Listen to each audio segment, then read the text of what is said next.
maybe towards the end of high school, what was your priority, would you say? Making money. Making money.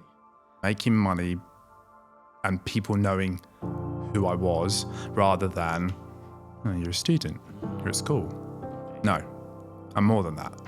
Now I am moving people's cars without a license at 15 years old to make sure that the jet wash will reach so I can clean that one next because Roger's coming back from the shop, so he'll need his... Like, it was all this like going around in my head.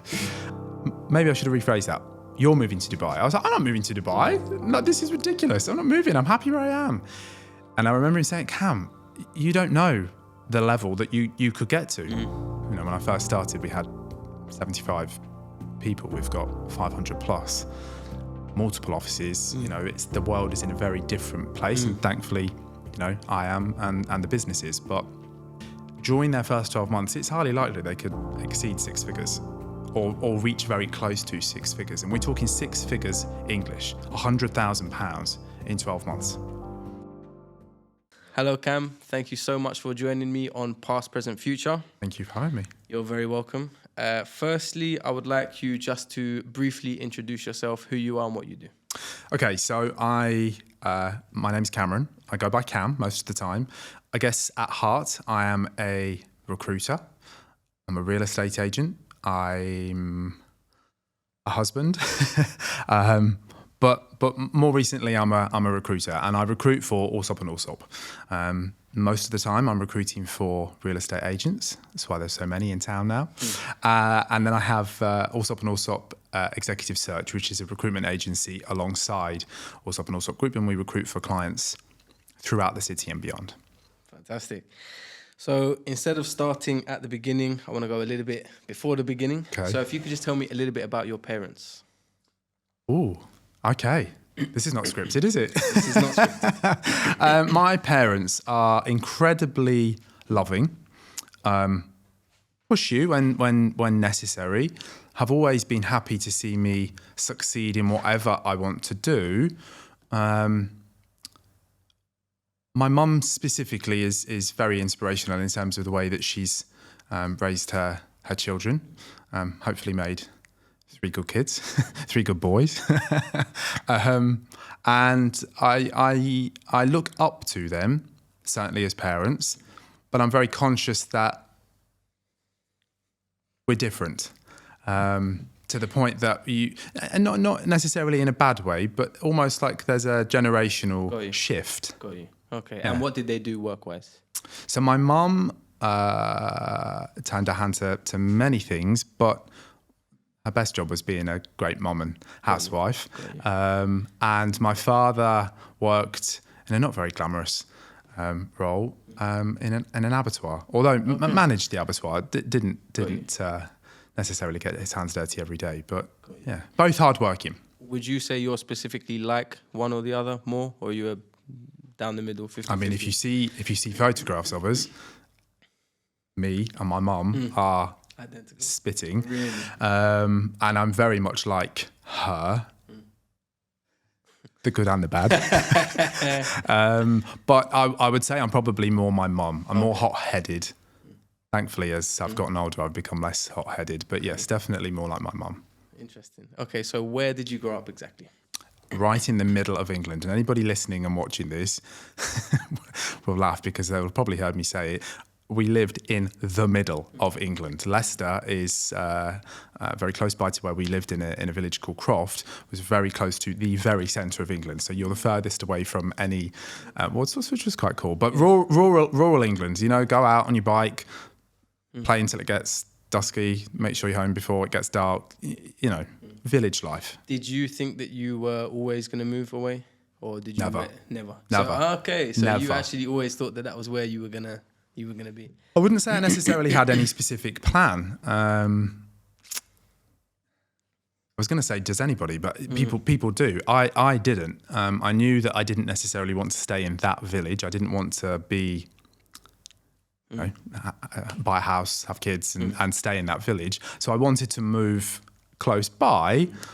So you were very comfortable in that environment, but not necessarily exactly there, but you were happy in that kind of environment. I would say I'm a bit of a home bird. If I'm being deadly honest, I love home, and wherever home is. Like right now, it's here in Dubai with my wife, but home wherever it is great. Doesn't mean I don't want to go and explore and go and see what else is out there. Just didn't necessarily think I wanted to live somewhere else.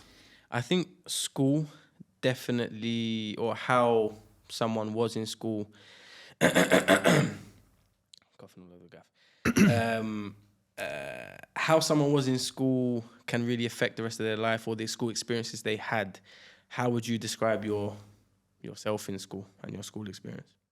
School experience, I hated it. Okay. Hated school. Hated authority. Still do now to this day. Just didn't enjoy having to learn everything that was being thrown at me, as well as learning who I was. I was too interested in trying to be me or trying to figure out who I was rather than actually learning anything. I mean, I did do reasonably well at school, but not to the point where you look back and you go, oh, like, look at my grades. Not really. Do you feel like it was that you you didn't see the point in it? Did you, at that age, because you said you had an issue with authority, was it like, because I hear anyone who normally says they have an issue with authority, it's normally they question authority. So at that time, were you thinking, why do I need to know about algebra, for example, or was it...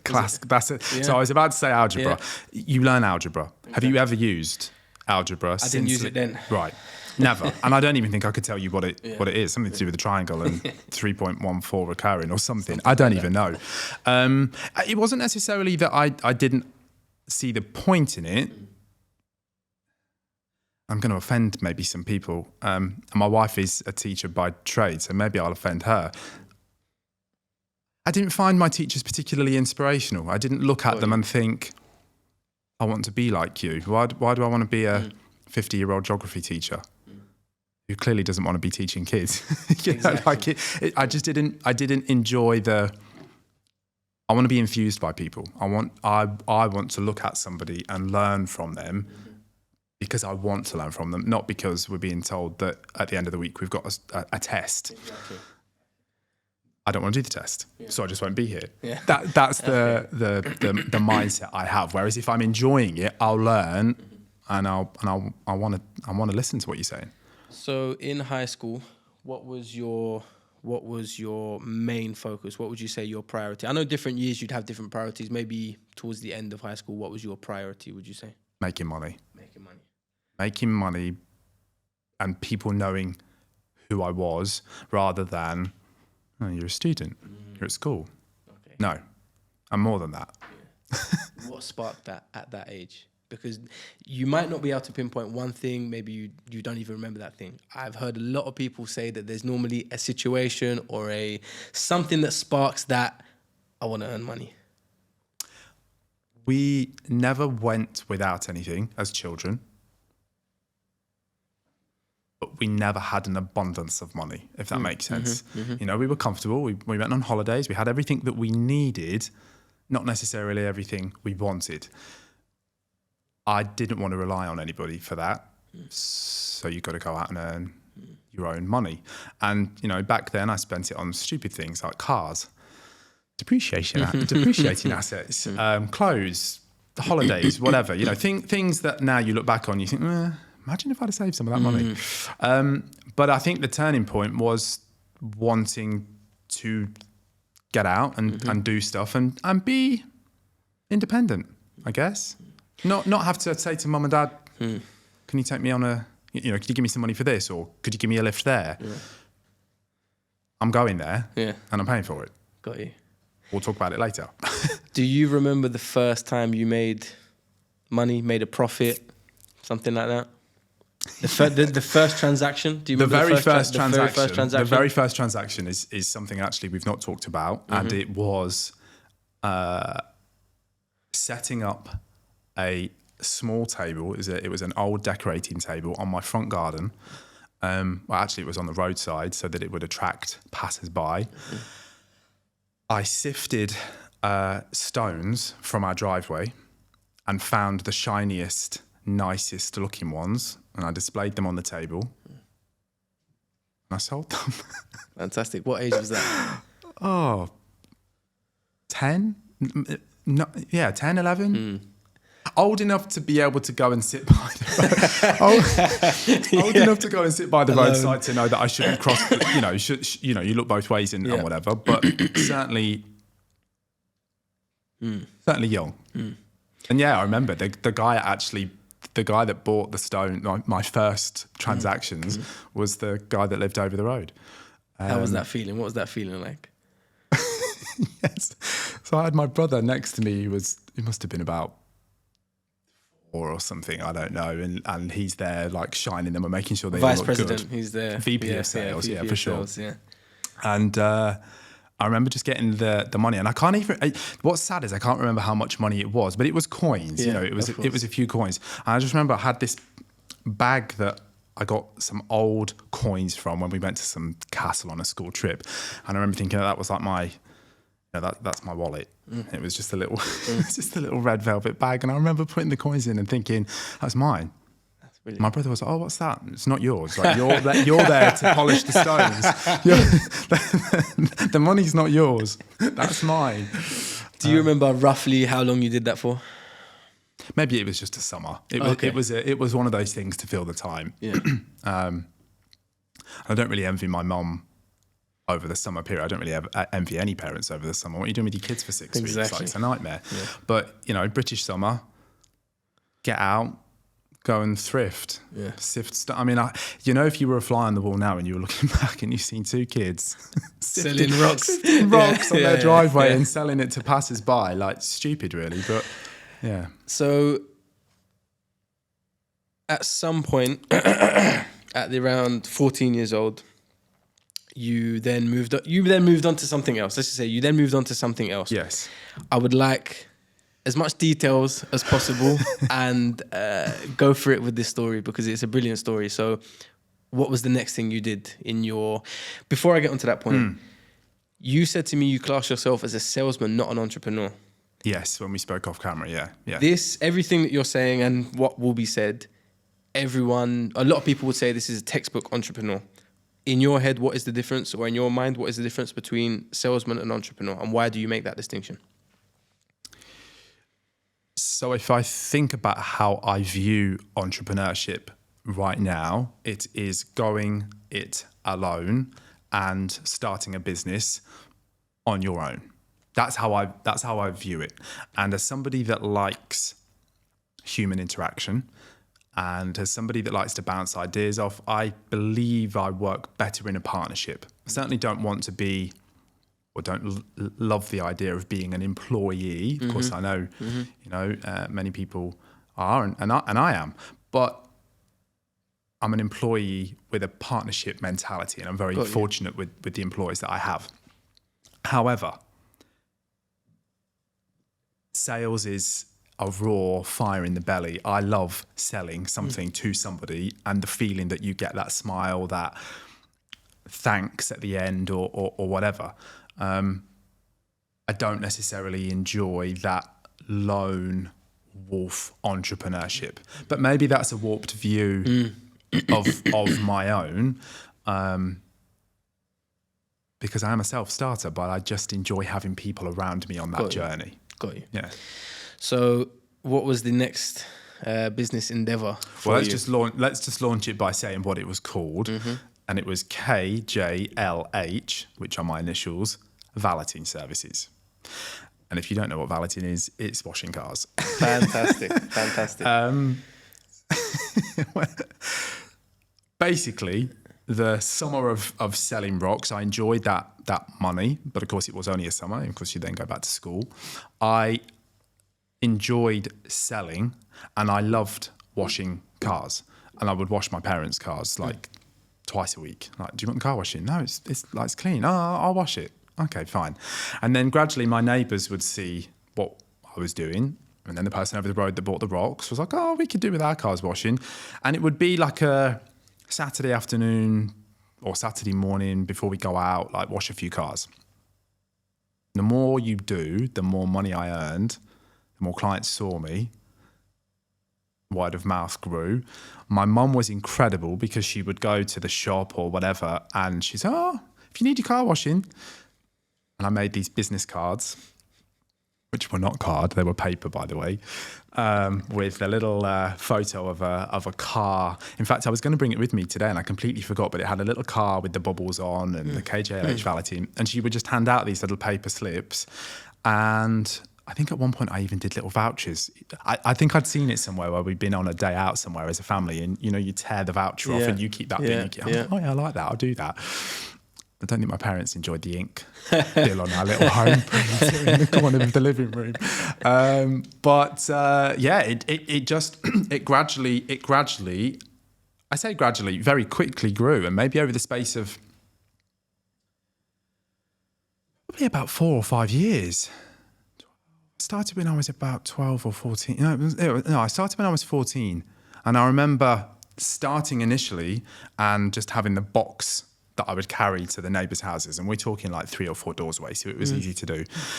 And then I spent some money on getting a jet wash so that I didn't have to like manually clean the cars. Because I think, if I get a jet wash, then like the customers will see that I'm a bit more professional. So maybe I'll be able to charge a bit more and I'll be able to do the cars quicker and everything else. And this is at 15. This is like started at 14 and then you did it for how long, you said?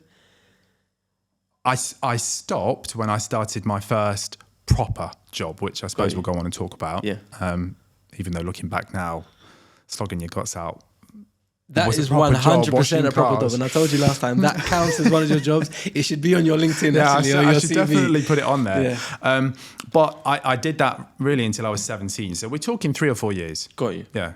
Because it gradually went from a little plastic box to a sack barrow that I would clip on with not cable ties, bungee ropes. Bungee rope, yeah.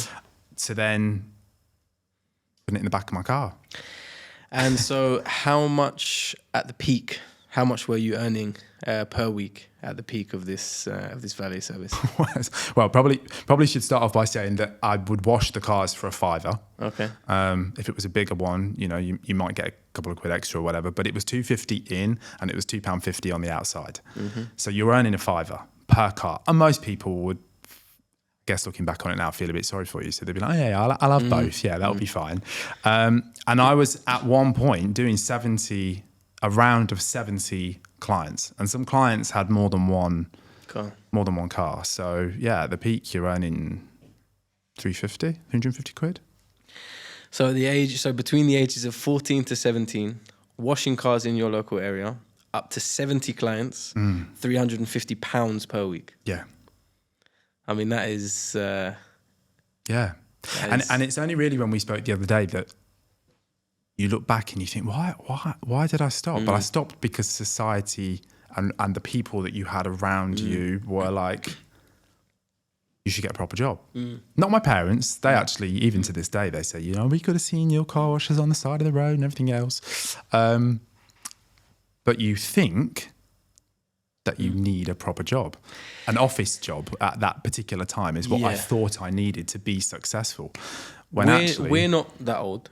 We're like around a similar age. Yeah. We're not that old. But I think a lot has changed in this last generation. 100%. Because if we had kids, or if any kid now at 14, 15, 16 is earning 350 quid a week washing cars, they would be a hero, they'd be applauded, they'd be encouraged. Yeah. And just a few years ago, I mean, quick question, did they know how much you were earning? Who? Your parents. I mean, because I think I said to you before, I had this little, I got gifted it by an aunt. It was a black leather folio.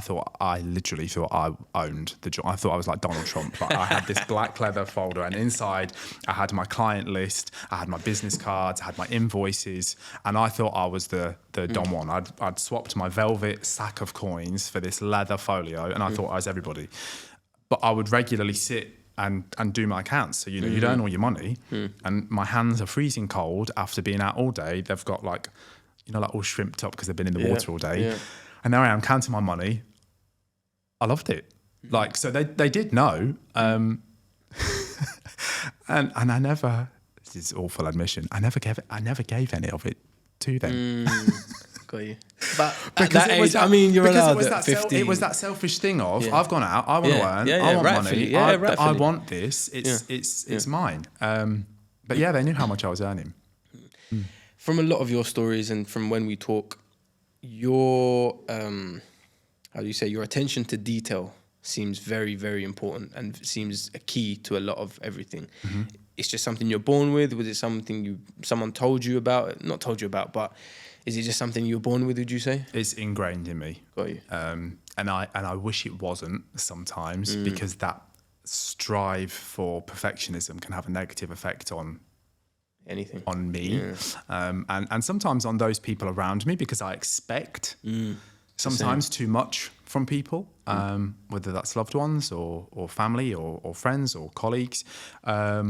But then in the same breath, if it's managed, and when I say managed, I'm talking about self-evaluation, checking in with yourself, then actually I think it can be a good thing. You know, I like to feel good, and that perfectionism allows me to do that. But I think it has to be managed in the right way, because otherwise you can send yourself insane, which I have done at points. Okay. Hence, you pull yourself back and go, no, Cam, check yourself. What was next after the highly successful... After the height. Yeah. Probably should have mentioned, actually, before I actually got the car to then go and travel to people, my parents allowed me the opportunity to allow my clients to bring their vehicles to our home. And so they would park them up. And we lived like 5-minute walk away from the village store. So people would park their cars. Hey, I'll be back in, I'll be back in 10, I'll be back in 15 minutes. And by the time they arrived back, their car was done. And there I am moving people's cars without a license at 15 years old to make sure that the jet wash will reach so I can clean that one next, because Roger's coming back from the shop, so we all need his, like, it was all this like going around in my head. Anyway, for whatever reason, and I'll probably blame the internet, actually, I went online and typed in jobs. Like, what jobs could I do? And it came up with all sorts of rubbish, like, sales jobs and door-to-door and this and that and the other. And I'd seen this estate agency position with this well-known brand. And it coincided with the point in time that my parents wanted to sell their home. So they had an estate agent round to their house. And again, looking back now, I must have been the most annoying person, because I was literally on this estate agent's shoulder going around, watching her write things down, do the floor plan. I bet she was thinking, get lost, kid. What do you want? Like, I'm trying to do my job. Anyway, that coupled with me going online and thinking that maybe I need to do something different. And Chris, let's be honest, 70 cars, it was cold. The summer, well, the UK weather's not exactly kind. The 2 weeks of summer was washing really cars nice, is difficult in the freezing cold. And I think maybe I just felt like what's next then? Rather than thinking, how can I scale this business? I wanted to do something different. Anyway, applied, went to the interview with a lady who I'm still in very much contact with now, and I'm very grateful for everything she did for me, because actually without her saying yes, and of course I got the job, one interview, obviously, but without her, I wouldn't have then kickstarted my estate agency career, and then that's when I started being an estate agent. But of course, it sounds glamorous, and it's not selling sunset vibes, right? I was in an office 45 minutes away from my home, making sure the windows were clean, getting people's coffees orders. Like, it wasn't me selling houses. It was me helping the people in the office sell houses. Yeah. Oh, Cam, there's some rubbish in the alleyway. You need to go and clear it up. Great, no problem. At the time, thinking, no, I don't want to do that. But thinking, well, hang on a minute, that woman that valued our house, she arrived in a really nice car. She dressed really nicely, and like, my parents paid her money, so like, that's a good job. I want that, and if this is the pathway I need to take to get to it, I'll do it. Which I did. Fantastic. And how long did you do that for? Right up until I left estate agency to work for Allsopp and Allsopp as a recruiter, so just shy of 10 years. And where did you get to in those 10 years? Where did you, obviously you've told us where you started, where did you end before coming to Dubai? So I worked for an agency that had branches as far south as St Albans in England, right the way up to Sheffield. And I loved and embodied everything that agency was. And I started as a trainee, basically, and I went through the ranks and became a branch manager. I had a number of people that reported into me. I had recruited successfully my team around me, and I had become an ambassador of that brand. It was important to me, and I think because there was a level of gratitude or thanks that I had towards the person that had initially hired me. I wanted to do a good job. The perfectionism thing came in. Everything we do has to be proper. We have to do it correctly, right, all the time. And that was obviously recognised with having my own branch, to the point where I actually opened my own branch from a complete cold start in a town close by to where I lived. So it wasn't like I'd taken an existing branch and You'd actually done it from the ground. I literally, from everything to office refit to where are we advertising, to let's go and make friends with the people at the local newspaper, to everything from the ground up. And it was something I was particularly, and still am now, to be fair with you, I'm still proud of where we got to, left on a high. Came to Dubai. So how did that happen? Because you said that you were very happy to live pretty much where you grew up, essentially, moving on the complete other side of the world to a place that wasn't as well known as it is now, of course. What sparked that? Well, if we just go back a step, I think what I would say is that whilst I was happy to live fairly close by to where I called home, I met my wife, or now wife, and she came from a place called Northampton and I came from Leicester. And so we decided we would live on the border because it was halfway between where she lived and halfway between where I lived. And that really initiated that living away. You know, we were a reasonable distance away from both of our families living together. And we liked it. And so fast forwarding then to how I came to Dubai was more of a case of I was in the UK, very successful, 2 nice cars. Me and my wife had well, we weren't married then, but we had a nice home. Everybody knew us in town. Like, we had a great life. But pouring with rain, looking out of the window, thinking there's a pound stretcher there. There's a Mark Williams betting shop over the road. Like, I remember I literally was sat on the chair like this and I looked out, it was pouring with rain. I was like, is this it? Because if it is, let's strap ourselves in for the next 25 years and let's go for it. Or is there something else? And of course, the something else was finding the job in Dubai. But at the time, the job that I do wasn't based in Dubai. It was based in the UK. And it was a really nice way of easing myself into it. I want to change, but we can't move away. Can't leave the UK. What do you mean leave the UK? We can't. It's home. So it was a nice way to transition away from being a branch manager and estate agent to do something different. You know, what's not cool about recruiting staff for Dubai? Like, that's amazing. What is that? Real estate. We call it estate agency. All of these things that were just different to me, I found a challenge. And so I moved to this company, Allsopp and Allsopp, as a recruiter, based in the UK, but got the opportunity to travel to Dubai. And that first year was like a dream. Like, what year was that? 2016. Okay, so Dubai 2016. Dubai 2016. Cam 2016, which is not Cam now. And yeah, I mean, what's not to love about living in the UK, traveling to and from Dubai for work, earning more money, challenging yourself, learning new things. Like, it seemed perfect. And then, much like what we were talking about off camera in terms of surrounding yourself with people that force you to level up, my CEO or COO at the time basically called me one day and he said, yeah, we're going to move recruitment to Dubai. Okay, cool. It's just me and recruitment. Yeah, maybe I should have rephrased that. You're moving to Dubai. I was like, I'm not moving to Dubai. No, this is ridiculous. I'm not moving. I'm happy where I am. And I remember him saying, Cam, you don't know the level that you could get to.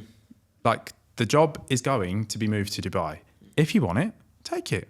If you don't, we'll find somebody else. And he knew, having worked with me for a period of time, and we still have a great relationship now, but he knew that playing that reverse psychology, somebody else will take the job. I was thinking, I don't think they will. I've worked for a year to get where I am. I'm having that job, whether it's Dubai or not.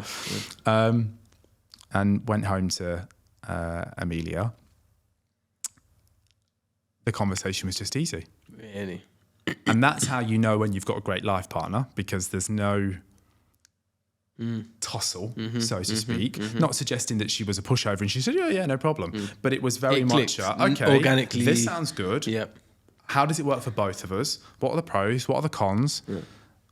We did a SWOT analysis. We have to on everything. Yeah. We did a SWOT analysis and it came up trumps. And I remember calling Carl back the next day and saying, let's do this. A month later, I'd decided it's happening. So are you in the same role that you were in when you first came to Dubai? No. Okay. So that, what's the difference? Where were you and where are you now? So I've enjoyed promotions. I have a much larger team. When I first started in Allsopp and Allsopp, there was me recruiting and our HR director, and we did an amazing job. But as every business needs to, it needs to scale, it needs to develop, it needs to grow.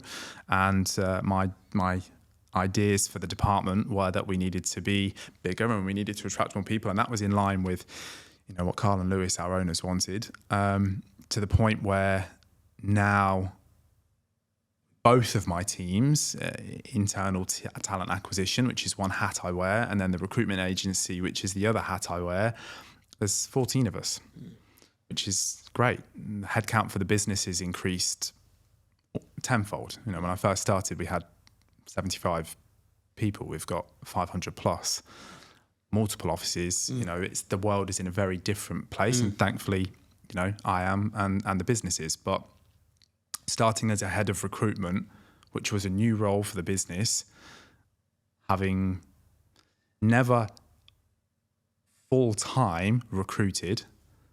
I've done it for my own team, but it's different doing it for your own team than recruiting on behalf of somebody else, where there's pressure and there's an expectancy. And I guess it just clicked, but it clicked for the business owners and me, vice versa. And it clicked in terms of wanting to learn a completely new realm. And let's face it, Dubai, UAE, the Middle East is a very different realm to England or anywhere in England. Yeah, pretty much. Yeah.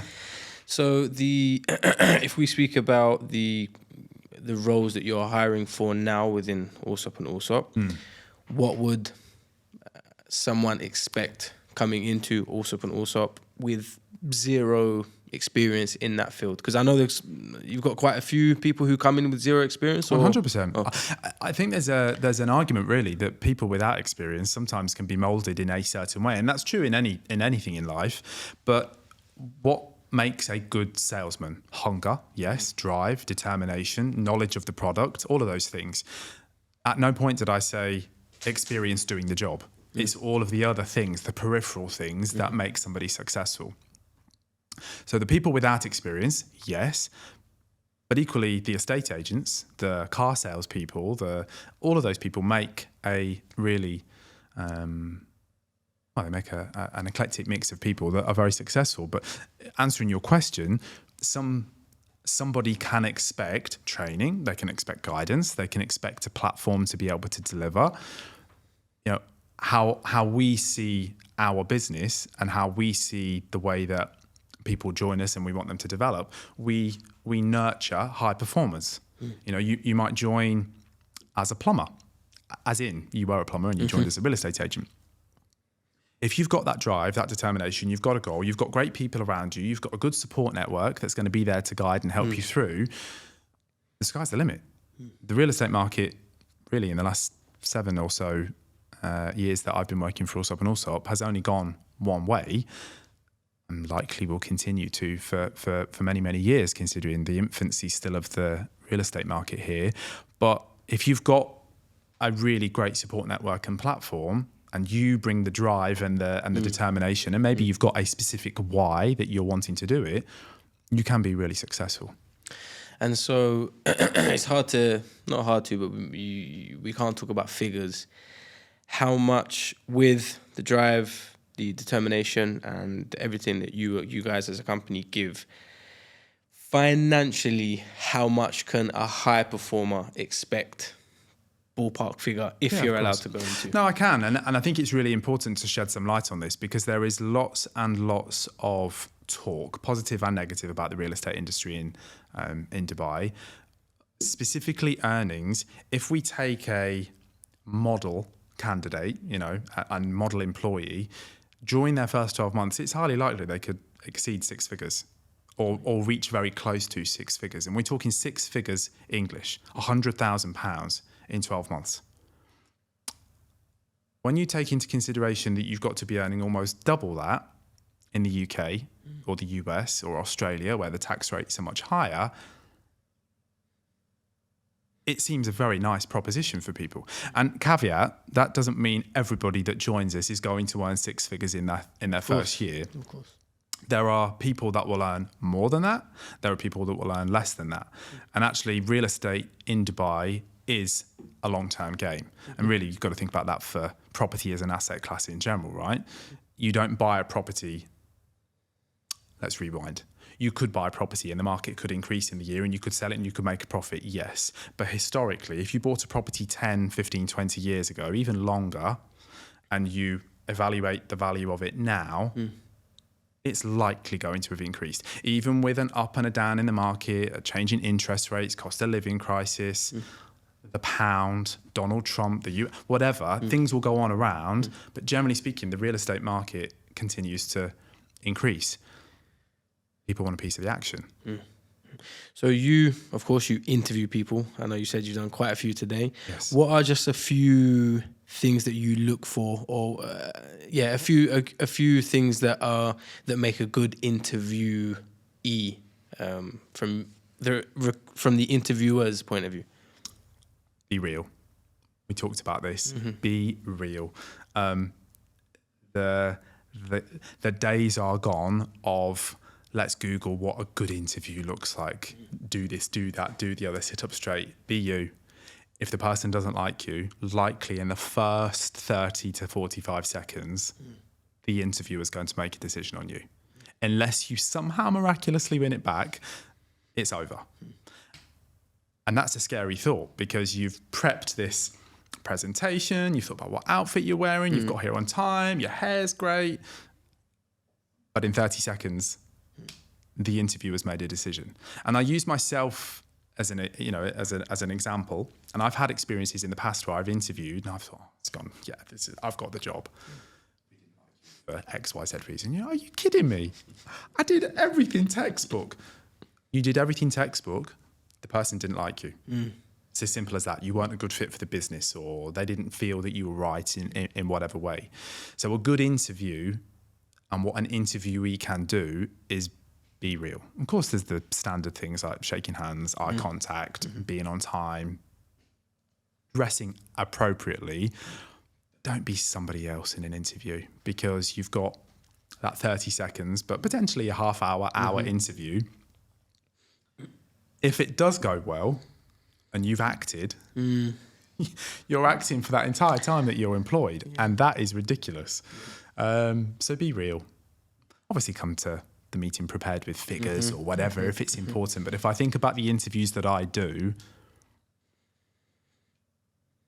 there's got to be a connection. People buy from people that they like and that they trust. Facts. Whether you're selling a car, a house, a book, whatever, you've walked into places, I'm sure, the service has been frosty and you thought, nah, I'm not doing this. I'll go somewhere else.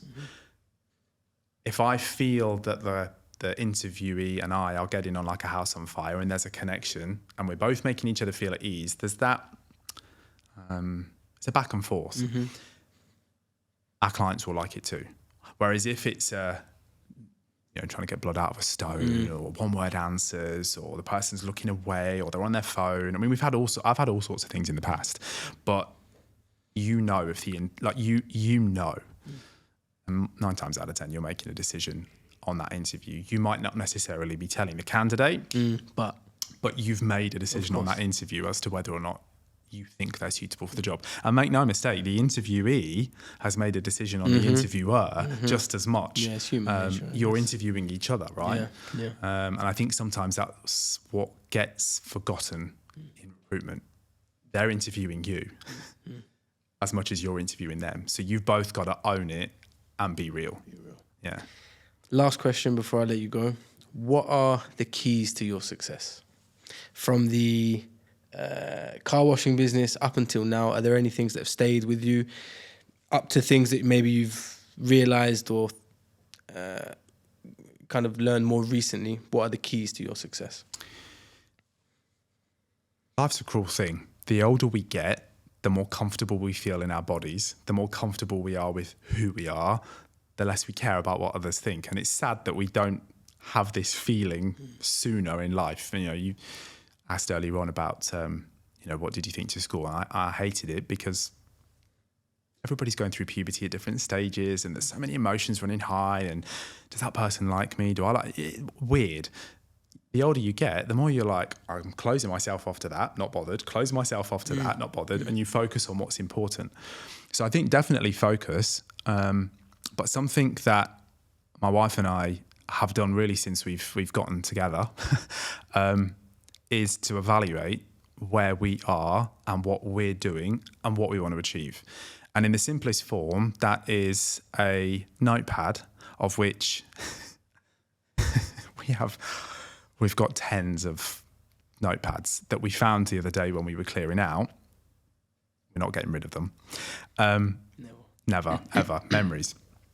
But they are paper, none of this, let's do a Google sheet. No, it's a written down thing.